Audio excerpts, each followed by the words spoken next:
wabarakatuh. Perkenalkan, nama saya Hairul Akbar, Sarjana Pendidikan Islam Magister Pendidikan. Saya adalah merupakan dosen tetap pada program studi Pendidikan Agama Islam Fakultas Agama Islam Universitas Muhammadiyah Luwu. Sebagai dosen, saya telah melaksanakan Tridharma Perguruan Tinggi yang terdiri dari pengajaran, penelitian, dan pengabdian kepada masyarakat. Pada kesempatan ini, saya akan memaparkan salah satu mata kuliah yang saya ampu, yakni mata kuliah Pendidikan Bela Negara Anti Korupsi. Video ini dibuat dengan tujuan untuk memenuhi salah satu persyaratan sertifikasi dosen tahun 2025, yakni pernyataan diri dosen dalam unjuk kerja Tridharma Perguruan Tinggi atau PDD UKT-PT khususnya pada bidang pengajaran. Berikut, saya akan memulai dengan deskripsi umum mata kuliah Pendidikan Bela Negara Anti Korupsi. Mata kuliah Bela Negara Anti Korupsi adalah merupakan mata kuliah wajib pada program studi Pendidikan Agama Islam Fakultas Agama Islam Universitas Muhammadiyah Luwu. Mata kuliah ini memiliki bobot 2 SKS dengan kode mata kuliah MBB 215. Pendidikan Bela Negara Anti Korupsi adalah merupakan mata kuliah pengembangan karakter kebangsaan yang bertujuan untuk membentuk mahasiswa menjadi warga negara yang memiliki jiwa nasionalisme, semangat bela negara, serta komitmen terhadap integritas dan pemberantasan korupsi.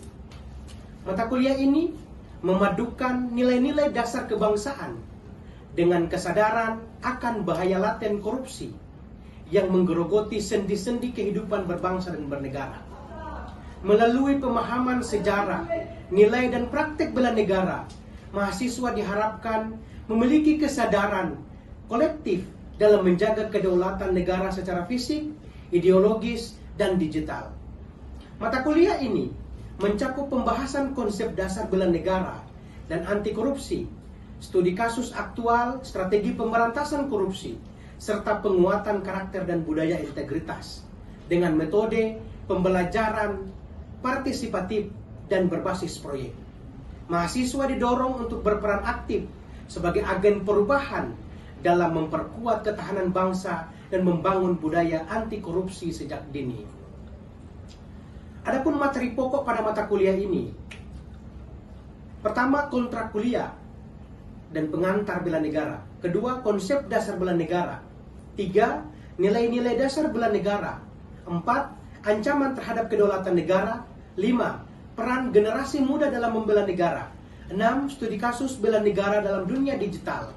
7. Ujian tengah semester. 8. Pengantar pendidikan anti korupsi. 9. Jenis-jenis dan dampak korupsi. 10. Faktor penyebab korupsi di Indonesia. 11. Strategi pemberantasan korupsi di Indonesia. 12. Nilai-nilai anti korupsi. 13. Membangun budaya integritas. 14. Peran mahasiswa dalam gerakan anti korupsi. 15. Evaluasi dan penguatan nilai bela negara dan anti korupsi. Dan yang terakhir, pertemuan ke-16, ujian akhir semester. Capaian pembelajaran mata kuliah Pendidikan Bela Negara Anti Korupsi. Pertama, menjelaskan konsep dasar bela negara dan nilai kebangsaan. Kedua, menganalisis ancaman dan peran warga negara. Ketiga, menjelaskan pengertian, penyebab, dan dampak korupsi. Keempat, menunjukkan sikap anti korupsi dan nilai integritas. 5. Merancang kampanye atau edukasi bela negara anti korupsi. Adapun referensi kami, yakni pertama, modul pendidikan bela negara Kemenhan 2019, modul pendidikan anti korupsi KPK 2021, Undang-Undang Nomor 3 Tahun 2002 tentang Pertahanan Negara, Undang-Undang Nomor 31 Tahun 1999 JO, Undang-Undang Nomor 20 Tahun 2001 tentang Pemberantasan Korupsi. Assalamualaikum warahmatullahi wabarakatuh. Waalaikumsalam warahmatullahi wabarakatuh. Alhamdulillahirabbil alamin. Wassalatu wassalamu ala asyrafil anbiya'i wal mursalin wa ala alihi wa sahbihi ajmain. Syukur kehadirat Allah Subhanahu wa taala. Salawat dan salam kepada Rasulullah Muhammad sallallahu alaihi wasallam. Alhamdulillah, pada siang hari ini kita dipertemukan kembali pada ruang perkuliahan ini, tentu dalam rangka melaksanakan perkuliahan mata kuliah saya, yakni pendidikan bela negara anti korupsi. Untuk itu, atas kehadiran kalian semua, saya ucapkan terima kasih. Baik, sebelum kita memulai pembelajaran kita pada siang hari ini, terlebih dahulu saya ingin menyapa. Sehat semuanya? Alhamdulillah sehat ya. Karena tiada yang patut kita syukuri selain nikmat sehat yang Allah berikan itu. Tanpa nikmat sehat yang Allah berikan ini, maka tidaklah mungkin kita akan bertemu pada siang hari. Selanjutnya, ada yang tidak hadir? Ada. Oke, kita doakan semoga yang tidak hadir ini, teman-teman kalian yang belum bisa hadir pada siang hari ini, semoga kalau mereka sakit, semoga segera diberikan kesehatan oleh Allah Subhanahu wa Ta'ala. Amin. Dan semoga kita semua senantiasa tetap dalam lindungan Allah Subhanahu wa Ta'ala. Amin. Baik, sebagaimana telah kita lakukan pertemuan sebelumnya pada kontrak kuliah, bahwa kita akan melewati atau kita akan melakukan pertemuan perkuliahan ini selama 16 kali pertemuan. Alhamdulillah kita telah melaksanakan pertemuan pertama di minggu lalu melakukan kontrak kuliah, dan pada hari ini kita masuk pada pertemuan yang berikutnya. Pendidikan bela negara telah kita ketahui bersama seperti apa pendidikan bela negara itu. Sehingga kemudian pada kali ini kita akan fokus pada anti korupsi. Apa sebenarnya anti korupsi? Nilai yang kemudian akan menjadi pembahasan kita pada pertemuan kali ini. Namun sebelum saya memulai, saya bertanya, pernah dengar korupsi? Pernah. Dengarnya di mana? Di berita. Selain di berita? Sosial media. Memang pada akhir-akhir ini korupsi ini gencar dibahas, gencar diceritakan, baik di media sosial, di televisi, atau di media-media lainnya, media cetak dan sebagainya. Korupsi ini sedang gencar diperbincangkan. Memang kalau diibaratkan, korupsi ini sama dengan wanita cantik yang kemudian menjadi pembahasan bagi para lelaki. Itulah korupsi untuk akhir-akhir ini. Kenapa kemudian korupsi ini menjadi sering dibahas setelah reformasi 1998 berlalu, terciptanya pemerintahan yang bersih tanpa KKN belum dapat realisasi dengan baik. Jadi pasca reformasi sampai dengan detik ini, korupsi itu atau KKN, korupsi, kolusi dan nepotisme, belum bisa dibersihkan secara menyeluruh. Ini terbukti bahwa sampai detik ini, korupsi masih sangat getol menjadi pembahasan di warung-warung kopi, di teras-teras kampus, atau di setiap instansi pun membicarakan terkait kasus korupsi. Alih-alih memberantas korupsi, namun tindak pidana korupsi justru dilakukan oleh para penyelenggara negara. Korupsi ini justru negara mencoba untuk memberantas korupsi, tapi justru yang terjadi adalah korupsi justru dilakukan oleh penyelenggara negara yang sendiri. Bagaimana mungkin bisa memberantas korupsi kalau kemudian yang melakukan korupsi adalah justru para pejabat negara itu? Para penyelenggara negara dengan modus dan cara yang lebih sistematis, dengan melibatkan berbagai elemen termasuk aparatur negara, ramai-ramai melakukan korupsi. Sebagaimana yang kalian nonton di TV, yang sering keluar di TikTok, keluar di Facebook bahwa kasus korupsi itu justru dilakukan oleh pejabat, oleh kepala dinas, oleh menteri, wakil menteri, kepala desa. Justru mereka yang punya jabatan, yang punya kapasitas, justru yang melakukan korupsi. Padahal harapannya adalah justru mereka ini yang punya jabatan, yang punya kapasitas, yang punya kekuasaan, harusnya mereka yang kemudian memberantas atau minimal mencegah terjadinya korupsi. Tapi justru itu berbalik arah dengan fakta yang terjadi hari ini. Dan ini merugikan negara. Lalu kemudian apa korupsi itu? Ada yang bisa? Apa korupsi itu? Ada yang bisa bantu saya untuk menjelaskan atau memberikan pengertian korupsi itu menurut kalian? Apa itu korupsi? Apa korupsi itu? Ada yang bisa? Silakan. Jadi maksudnya korupsi adalah suatu tindakan penyalahgunaan kekuasaan atau wewenang yang dapat merugikan negara dan rakyat.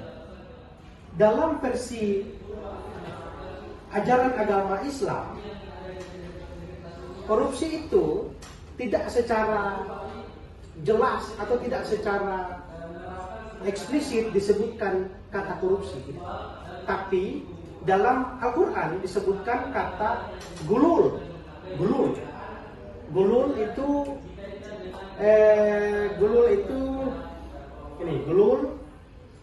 menggelapkan harta.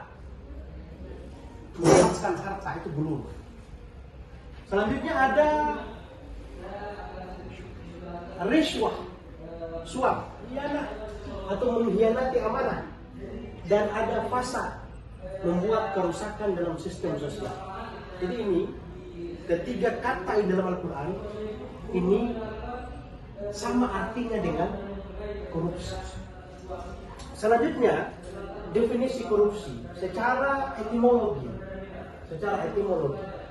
Korupsi berasal dari bahasa Latin yang bahasanya itu corrumper, corruption atau corruptus, yang bermakna menghancurkan. Ini dari bahasa Latin ya. Selanjutnya, secara terminologi, korupsi artinya menerima uang sogok, menyelewengkan uang atau barang milik perusahaan atau negara, menerima uang dengan menggunakan jabatan untuk kepentingan pribadi. Itu korupsi. Kalau menerima uang untuk kepentingan orang banyak, korupsi atau tidak? Untuk kepentingan orang banyak, artinya bahwa uang itu ditahu ada kepentingan banyak. Jadi korupsi atau tidak? Yang jadi korupsi itu kalau uang itu diselewengkan sama dia, tidak ditahunya orang, tiba-tiba uangnya hilang dalam jumlah yang banyak. Korupsi adalah tindakan penyalahgunaan kekuasaan untuk kepentingan pribadi yang dapat merugikan orang lain ataupun menghancurkan negara. Orang yang melakukan korupsi disebut dengan koruptor. Jadi korupsi itu adalah perbuatannya, sementara yang melakukan perbuatan adalah koruptor. Itu bedanya korupsi dan koruptor. Baik. Menurut David, apa ini? David M. Kalmers, tindakan-tindakan manipulasi dan keputusan mengenai keuangan yang membahayakan ekonomi itu korupsi menurut dia. Menurut J.J. Centuria, penyalahgunaan kekuasaan pemerintahan untuk keuntungan pribadi itu korupsi. Ada juga menurut Syekh Husain Alatas, ini barangkali orang Balantak di ini. Syekh Husain Alatas ini. Ada orang Balantak nama begini? Tidak ya? Ini dari mana ini? Jadi korupsi itu adalah tindakan yang meliputi penyuapan, pemerasan, dan nepotisme. Atau menurut Transparency International, penyalahgunaan kekuasaan yang dipercaya, dan keuntungan pribadi, baik sebagai pribadi, anggota keluarga maupun kerabat dekat lainnya. Itu definisi korupsi menurut para ilmuwan tadi. Sementara menurut Islam, pandangan Islam, korupsi itu tadi ada di punya bagian.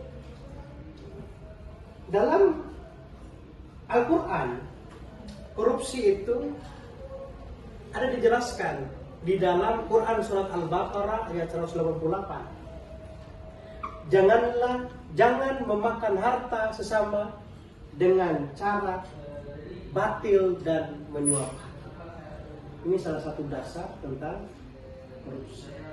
Selanjutnya dalam Quran surat Al-Imran, siapa yang berkhianat akan dibalas pada hari kiamat. Jadi itu terkait kata yang tadi ini. Galul, rishwah, khianat, fasad. Itu ada ayatnya. Dalam Quran surat Al-Maidah, mereka suka makan yang haram dan melakukan kebohongan. Begitupun dalam hadis juga dijelaskan tentang korupsi.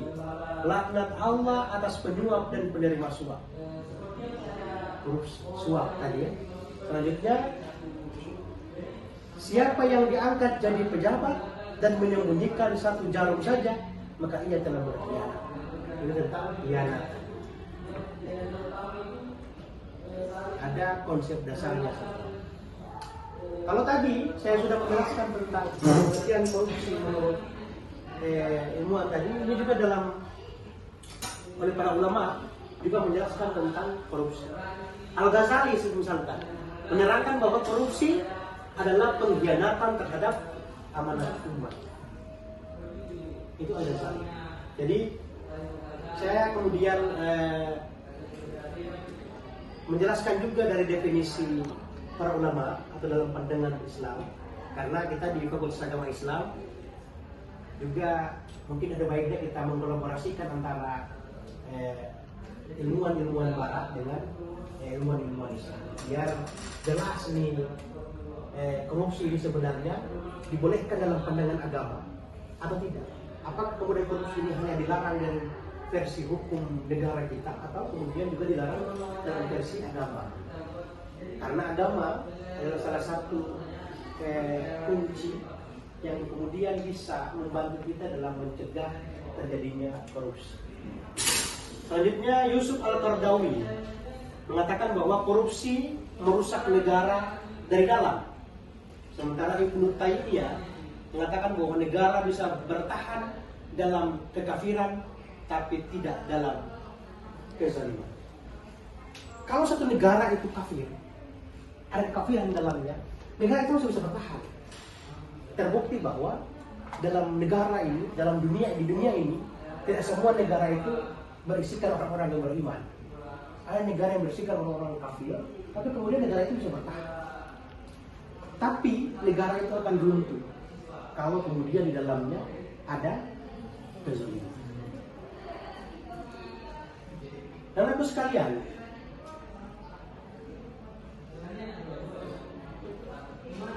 selanjutnya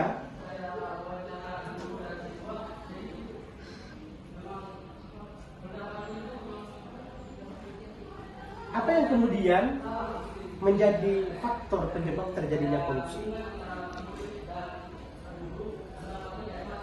Selain apa yang ada di slide ini, bisa tidak kalian menjelaskan atau menyebutkan salah satu faktor yang menjadi penyebab terjadinya korupsi menurut kalian, yang kalian tahu, yang kalian lihat di tengah-tengah masyarakat?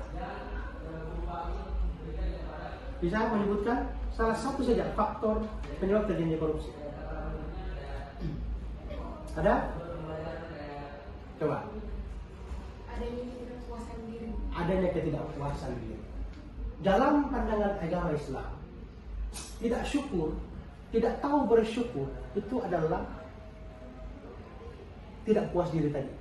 Dan itu menjadi salah satu faktor penyebab terjadinya korupsi. Kadang kita diberikan jabatan, dapat gaji sekian, tiba-tiba maunya lebih tinggi daripada yang kita dapat.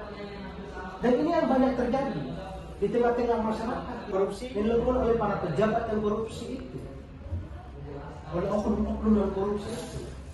Itulah yang terjadi. Karena tidak adanya kepuasan dalam menerima apa yang didapatkan dengan hasil jeripayanya sendiri. Kades banyak yang korupsi terhadap anggaran desa,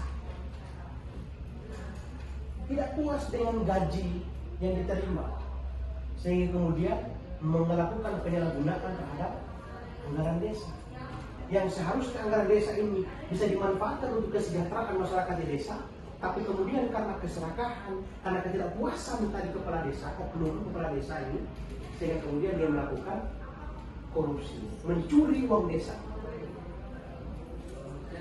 Mungkin jumlahnya tidak sebanyak para koruptor di tingkatan kementerian, tapi itu juga merugikan masyarakat desa. Yang harusnya anggaran bisa dibuat riol supaya tidak banjir, sudah diambil oleh oknum kepala desa, dan itu menzolimi masyarakatnya. Tiba-tiba hujan datang, banjir satu kampung.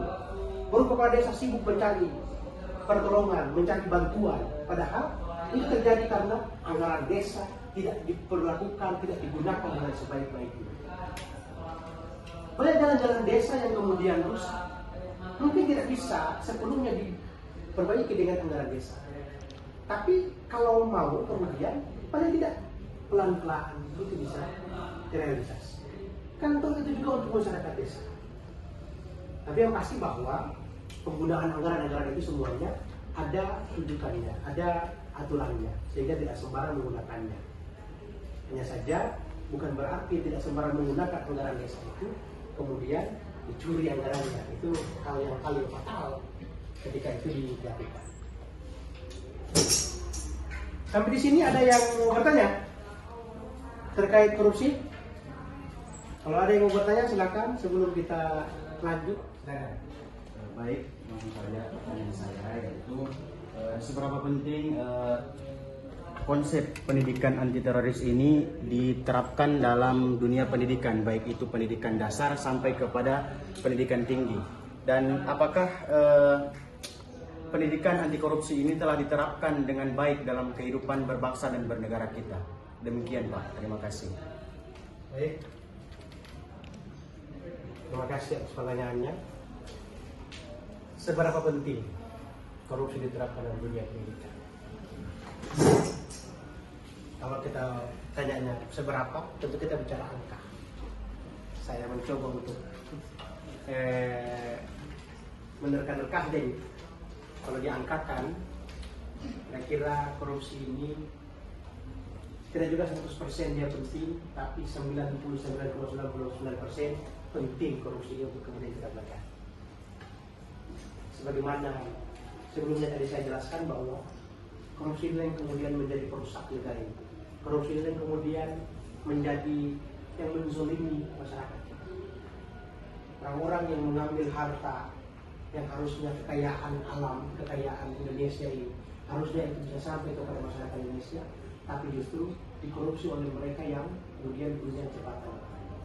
Itu kalau kemudian dibiarkan, itu kalau kemudian kita tidak peduli dengan itu, maka lambat laun namun pasti kita Indonesia ini masyarakat miskinnya bukan berkurang, tapi justru semakin bertambah. Dan penting untuk dipelajari. Dipelajari bukan untuk kemudian kita menjadi seorang koruptor, tapi dipelajari pendidikan anti korupsi ini di bangku pendidikan untuk kemudian kita tahu bagaimana cara mencegah terjadi korupsi. Paling tidak, kalau kita tidak bisa mencegah orang lain untuk melakukan korupsi, tapi kita mampu mencegah diri kita sendiri untuk tidak melakukan hal yang sama dengan orang lain. Itu. Sehingga kemudian penting pendidikan anti korupsi ini diajarkan di tingkatan mahasiswa. Bahkan menurut saya pendidikan anti korupsi itu harusnya dipelajari atau diajarkan tidak nanti di mahasiswa, tapi dari kelas di SD, tingkatan SD. Kalau di TK tahu tentu kalau kita ajarkan korupsi belum dapat. Tapi di tingkatan SD kita bisa ajarkan mereka, kita titipkan pelajaran tentang akhlak, yang untuk kemudian mereka tidak melakukan yang namanya mencuri. Mencuri ini yang kemudian, tentu kalau kita sebutkan korupsi, anak SD juga tidak paham. Tapi kalau kata mencuri ini, tentu anak SD paham. Ini kemudian kita ajarkan kepada mereka untuk tidak melakukan hal-hal seperti itu, agar supaya tidak terbiasa. Ada pepatah kuno mengatakan, dari kecil teranja-anja sampai besar terbawa-bawa. Jadi kalau kita terbiasa dengan hal-hal kecil, dari masa kecil kita terbiasa dengan hal-hal kecil, nanti kita besar, kita akan terbiasa melakukan hal-hal kecil itu, sampai kemudian kita pintar, pandai, hebat, licik untuk melakukan hal-hal yang luar biasa. Itulah yang kemudian kita coba belajar. Sehingga pendidikan anti korupsi itu penting sekali untuk kita pelajari, agar supaya kita punya pengetahuan yang sama untuk kemudian mencegah terjadinya korupsi. Dalam kehidupan berbangsa dan bernegara, penerapannya tentu sudah baik. Hanya saja dalam setiap penerapan, dalam setiap tingkah laku, dalam setiap perbuatan, tentu ada hal-hal yang kemudian disalahartikan oleh para pemirsa, para pendengar, atau bahasa kerennya para netizen. KPK itu dibentuk untuk mencegah terjadinya korupsi. Tapi kan hal yang aneh kalau kemudian justru di tubuh KPK yang terjadi korupsi. Baru-baru ini hakim yang harusnya menghakimi kasus-kasus korupsi, tapi justru dia yang disuap. Kan ini aneh. Sehingga tadi di awal saya katakan bahwa alih-alih mau mencegah korupsi, tapi justru para pejabat itu yang kemudian melakukan korupsi. Bukan, dan itu terjadi bukan karena pendidikan anti korupsi belum sampai. Saya yakin bahwa yang namanya pendidikan pasti sampai. Kita semua pasti tahu. Sebelum adanya pendidikan anti korupsi di sekolah, kita semua pasti mengerti bahwa mencuri itu tidak bisa. Toh kemudian tidak tetap mencuri. Saya kemudian harus disampaikan.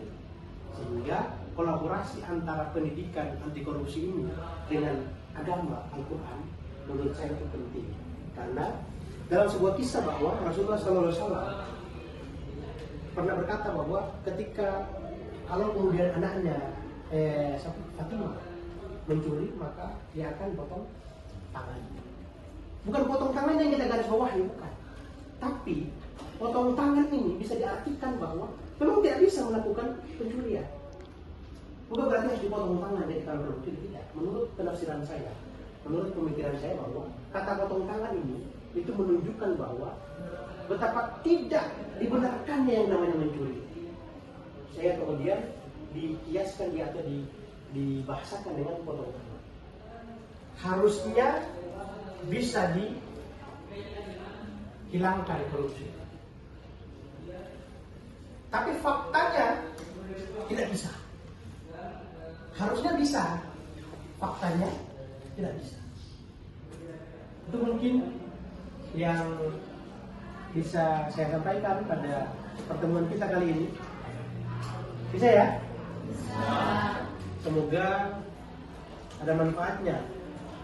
Dan sebelum kita mengakhiri, saya coba untuk memberikan kesimpulan. Yang pertama bahwa korupsi itu adalah kejahatan besar, dan dalam ajaran agama Islam hukumnya haram. Mencuri atau memakan harta orang lain, menggunakan hak milik orang lain tanpa sepengetahuan pemiliknya, itu adalah haram hukumnya. Selanjutnya, pengkhianatan, suap, penggelapan atau merusak sistem sosial itu adalah korupsi terbesar yang terjadi di negara ini. Dan itu tidak bisa dilakukan. Suap, penggelapan, apalagi sampai merusak, itu bagian daripada korupsi, definisi korupsi. Dan sehingga kita tidak bisa melakukan hal-hal seperti itu. Dan terima kasih banyak atas kehadirannya pada pertemuan kita kali ini. Mohon maaf atas salah kata, dan semoga sekali lagi senantiasa diberi kesehatan oleh Allah Subhanahu wa taala. Bisa bertemu lagi pada pertemuan selanjutnya di mata kuliah yang sama, yaitu pendidikan negara anti korupsi.